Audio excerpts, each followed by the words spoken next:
Hello everyone, and welcome back to KTiPs. Today, I'll walk you through setting up and running a DeepSeek Coder model locally. We'll download the model and tokenizer, ask coding questions, and test the generated code directly in a Jupyter Notebook, making it easy to interact with the model in real time. For this demo, I'm working on Ubuntu 24.04 with an NVIDIA RTX A2000 GPU, which is around 8 GB of RAM. To check my GPU status, I run the following command in the terminal. NVIDIA-SMI. This confirms that my CUDA driver version is 12.06, which we'll need later to set up the working environment. If you don't have a GPU, no worries. The model can still run on a CPU, but it will take longer to generate responses.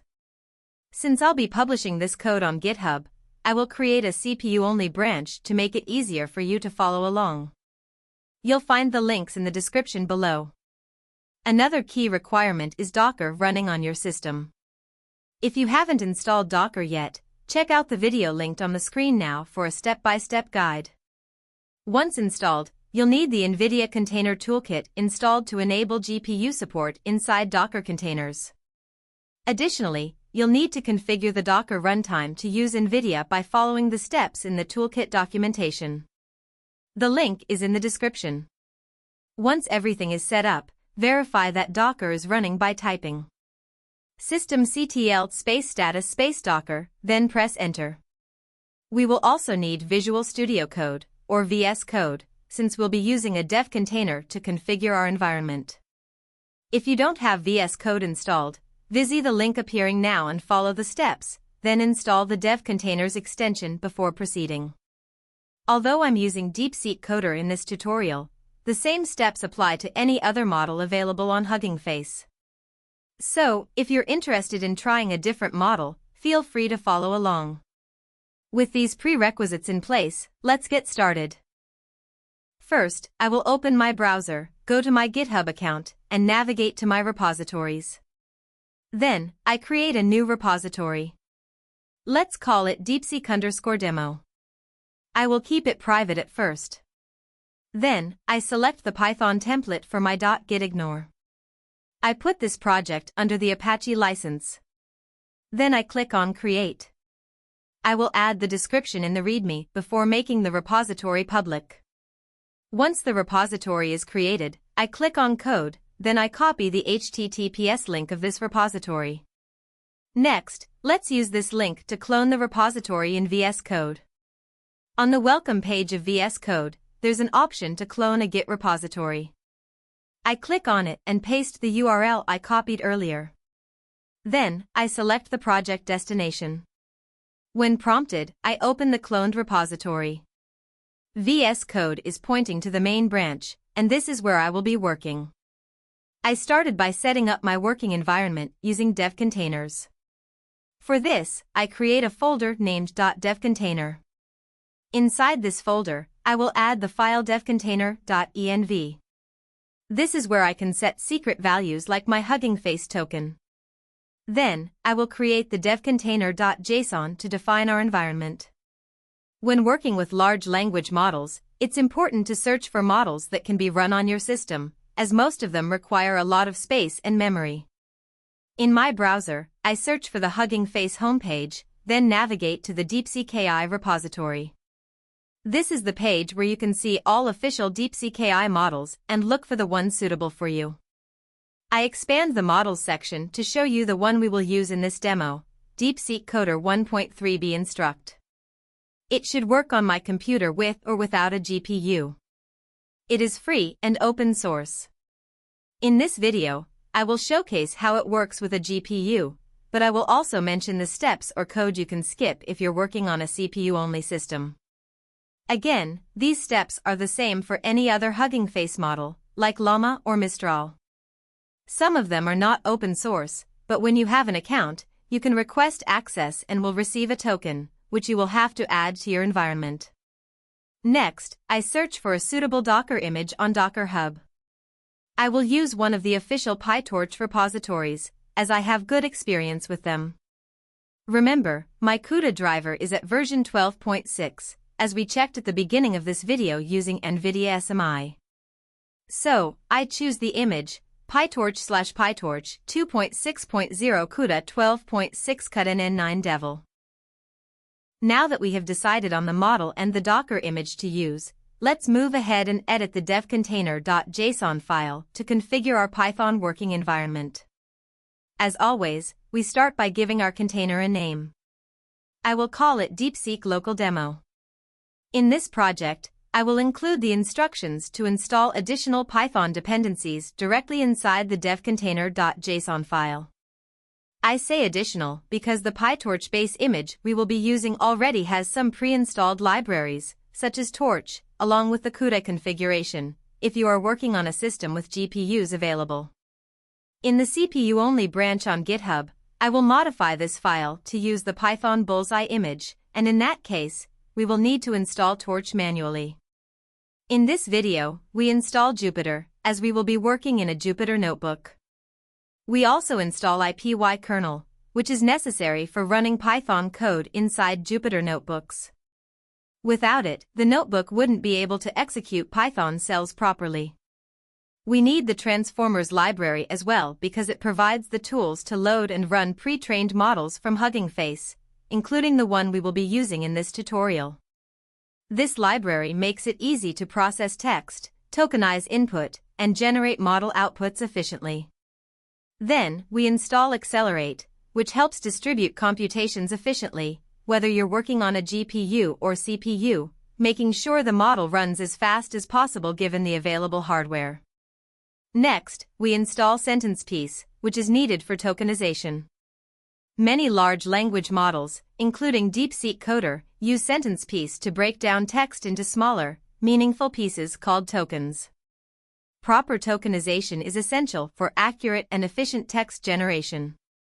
Another key package we will install is Gradio, which allows us to interact with the model using a user-friendly web interface. We will create a simple interface where we type a prompt, click a button, and get a response from the model. This makes testing and using the model much easier. Finally, we add IPY widgets, which helps enhance Jupyter Notebooks by adding interactive elements like sliders, buttons, and drop-downs. The next section of this file is for setting the run arguments. You can pass environment variables to the container using this section.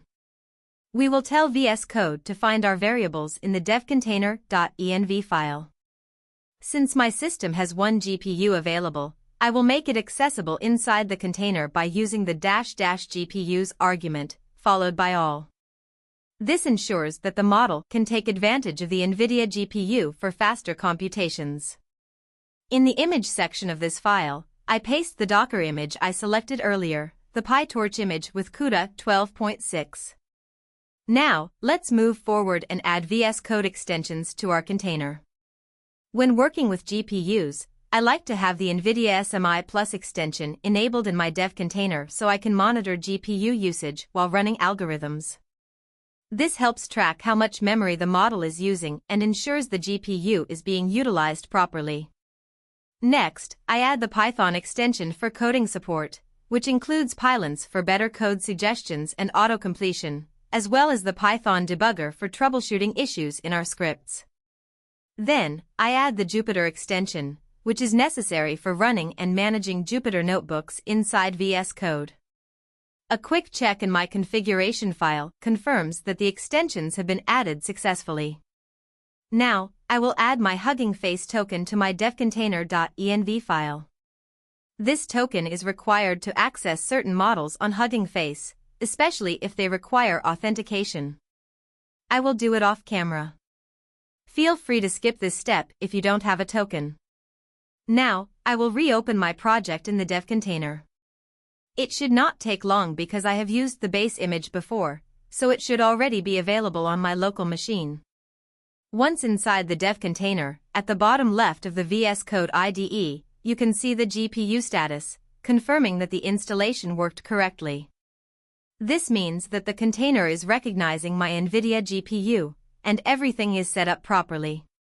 The instructions in the post-create command may take some time to complete, as they install the required dependencies inside the container. So while that is running, I will start writing some code. I start by creating a notebook called DeepSeek_Notebook followed by the extension .ipynb. I click on plus code to add a new cell for my Python code. In the terminal, I can see that the dependencies were installed successfully. I press any key to close the terminal. I start my code by importing the classes AutoTokenizer and AutoModel for CauseLLM, just as described in the model documentation. Then, I store the model name in a variable. The model name can be easily copied from the Hugging Face page, so I just copy and paste it. Next, I import OS to construct a path where I will save the model locally. I'll store it in a subfolder called Models. Since I want to download and save the model only once, I copy the instructions from the Hugging Face page and paste them here. We use the function from_pretrained from the classes we imported earlier. The code in the documentation uses Torch, so I also import it.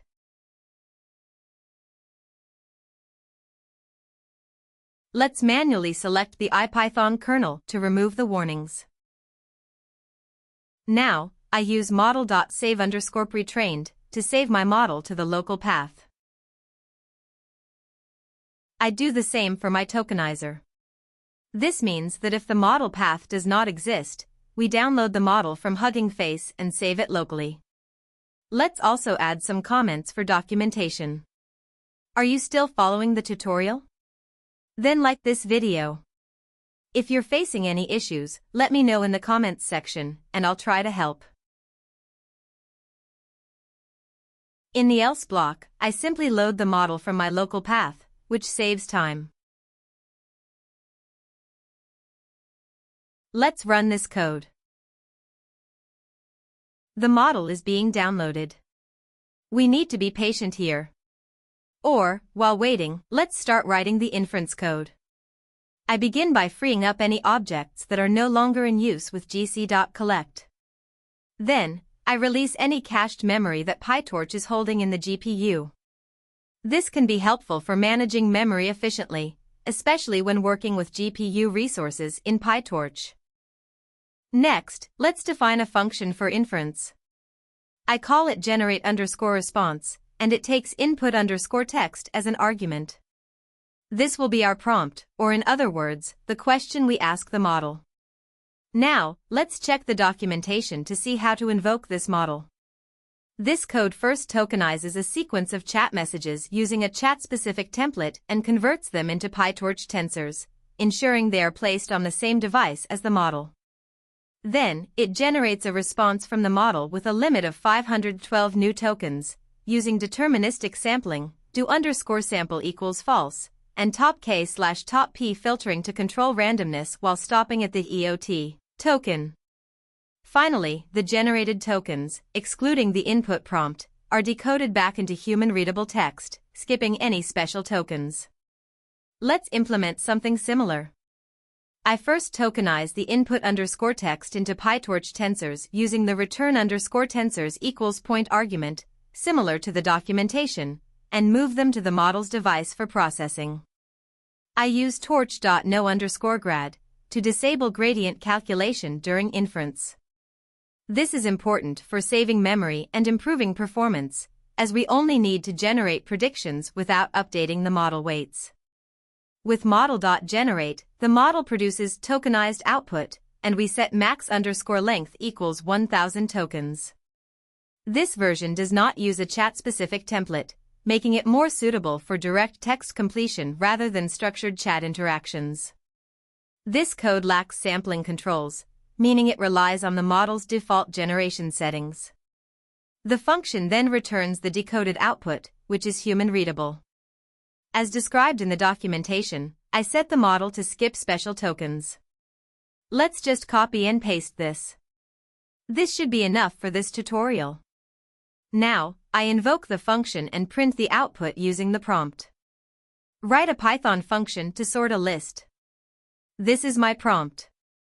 In the cell above, we can see that the model and tokenizer were downloaded successfully. It took 7 minutes, but this depends on your internet speed and system performance. On the left side of the IDE, we can also see the models folder. When I click on it, I can see the JSON files. This is how Hugging Face models and their metadata are saved. Let's invoke the function and judge the results. At the top, the model repeats the instruction. Then, it generates the Python code. Let's copy the code and test it in this Jupyter Notebook. Interesting. The model even suggests how to call the function and print the result. We also get some explanations of the function, but maybe a bit too much. The model repeats itself sometimes, and due to the max_length setting, it cuts off the response before completing the sentence. But hey, this is a small model with only 1.3b parameters, and it's free, so we accept and love it. Let's paste the proposed code into the next cell and run it. The results are correct, so we keep it. Do you like the result? Then share this video. The inference took about 29 seconds, and loading the model took 7 minutes. I tested this code on a CPU-only system, and the inference took 3 minutes. But again, it also depends on other system settings. Now, let's use Gradio as a user interface. I start by importing it as GR. Then, I create the interface using GR interface. The first parameter of this class is the function that gets executed when the user submits a question. Next, we need an input box where the user can enter their question. We set the label to guide the user. Then, we need an output box to display the answer. Its label should be DeepSeek Response. Let's also set a title for the interface. DeepSeek Code Generator. The description will be: ask for a coding instruction, and DeepSeek-AI will generate a solution. The .queue method in Gradio is used to manage incoming requests by placing them in a queue. Requests are handled one at a time instead of running simultaneously. This is especially useful if your function or model is resource-intensive, such as when using a GPU, and can only handle one request at a time. With .launch, we start the interface. Setting share equals true makes the app accessible to others via a public link, and inline equals true allows the interface to be displayed directly within the Jupyter Notebook. Let's run it. Now, we have a nice, user-friendly chatbot. Let's copy the same prompt as before, paste it here, and run the cell. It works. We see the output of the model displayed in the DeepSeek response box. Let's copy the code it proposed again and test it in the next cell of our Jupyter Notebook. The results are good. We can also modify the function parameters, and it still works perfectly. Gradio generates URLs for this interface, so you can open it in a browser if you prefer that over Jupyter Notebook. You can also deploy the generated endpoint to a web server, making it accessible worldwide. I would also like to mention that you can load the model on one server and make it accessible in your DevContainer by mounting it in your config file. Perhaps this will be a topic for another video, so subscribe so you don't miss it. Now, let's commit our changes to Git. Since we don't have Git installed in this DevContainer, I will reopen my folder locally. I have Git installed locally. Since models are too large for Git, I will add the models folder and its content to the .gitignore file. I right-click on the folder, copy its path, and paste it into .gitignore. I will also add the .gradio folder and its content to .gitignore. Then, I run git add to stage my local changes. Then I commit them using git commit m DeepSeek demo with Gradio. Oops! It added my .env file with my Hugging Face token. I'll remove it before executing git push. Let's check in the browser. It looks good. I will now add the CPU-only branch and edit the README. Then, I'll publish it so you can clone it to quickly start and avoid mistakes. That's it for this video. If you watched until the end, thank you. I hope you enjoyed it. Happy coding and debugging with KTiPs. See you in the next one.